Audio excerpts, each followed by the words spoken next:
Hi, I'm Sean from dishonorablespeechandpolitics.com, and welcome to episode 8 of How to Say It More Honorably.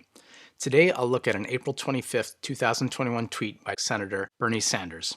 In my assessment, his tweet included dishonorable speech of the following types: cherry-picking data, declaring bad intent, and promoting a victim mentality, which, in my opinion, encourages people to be weaker and consider fewer options in lifting themselves up.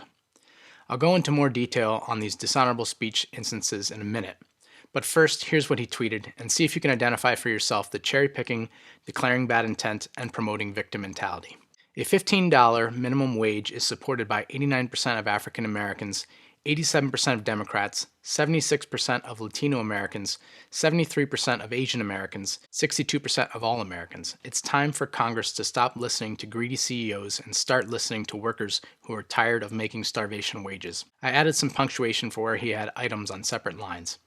In the tweet was a link to a tweet by the Pew Research Fact Tank that included a link to the poll upon which Sanders' numbers were based. In more detail, the dishonorable speech categories I identified were: number 11, misrepresenting reality by cherry-picking for not mentioning the percentage of white Americans or Republicans who favor a federal $15 per hour minimum wage; number 12, level 1, declaring bad intent for greedy CEOs; and number 15, promoting victimhood and entitlement for tired of making starvation wages. My suggested more honorable version is tweet 1 of 2.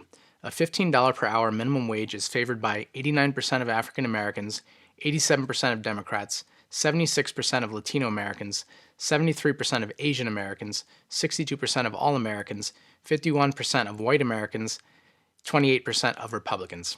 Tweet 2 of 2. I believe it's time for Congress to act in line with what the majority of Americans favor, raising the minimum wage to $15 per hour, and then a link to the Pew Research article.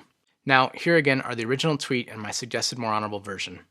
And that brings episode 8 of How to Say It More Honorably to a close. Please like this video and subscribe to my YouTube channel if you want to support more honorable speech by politicians and in the world in general. Thank you for watching.